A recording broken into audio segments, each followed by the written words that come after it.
দর্শক আপনারা যেখান থেকে দেশ রূপান্তরের সঙ্গে যুক্ত রয়েছেন সবাইকে স্বাগত। আমরা আপনাদেরকে দেখানোর চেষ্টা করছি প্রতিবন্ধী শিক্ষক শিক্ষার্থীদের 3 দফা দাবি নিয়ে তারা দীর্ঘ 3 দিন পর্যন্ত জাতীয় প্রেস ক্লাবের সামনে অবস্থান করে কর্মসূচি চালিয়ে যাচ্ছেন এবং কিছুক্ষণ আগে তারা জাতীয় প্রেস ক্লাবের সামনের থেকে একটি বিক্ষোভ মিছিল নিয়ে তারা যাত্রা শুরু করেছে।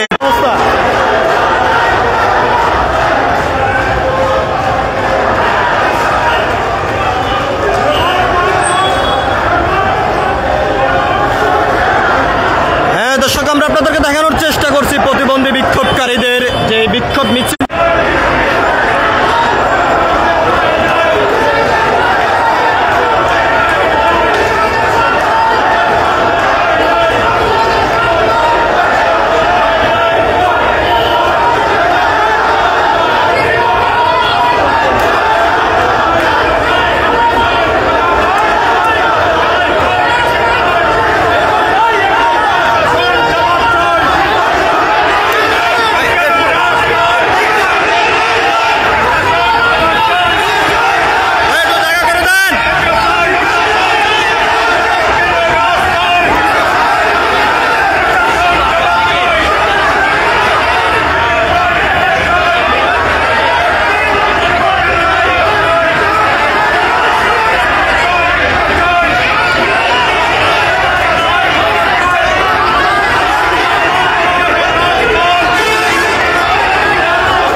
দর্শক আমরা আপনাদেরকে দেখানোর চেষ্টা করছি প্রতিবন্ধী বিক্ষোভকারীদের যে বিক্ষোভ মিছিলটি নিয়ে তারা জাতীয় প্রেস ক্লাবের সামনের থেকে বের হয়েছেন সেই চিত্রটি আমরা আপনাদেরকে একটু সরাসরি দেখানোর চেষ্টা করছি।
দর্শক আমরা আপনাদেরকে দেখানোর চেষ্টা করছি প্রতিবন্ধীরা দীর্ঘ 3 দিন পর্যন্ত জাতীয় প্রেস ক্লাবের সামনে অবস্থান করে বিক্ষোভ কর্মসূচি চালিয়ে যাচ্ছেন এবং তাদের যে 3টি দাবি তার ভিতরে প্রধানত দাবি হলো যে প্রতিবন্ধী বিদ্যালয় সেটি এমপিভুক্ত করতে হবে এবং তাদেরকে 3000 টাকা বৃত্তির আওতায় নিয়ে আসতে হবে।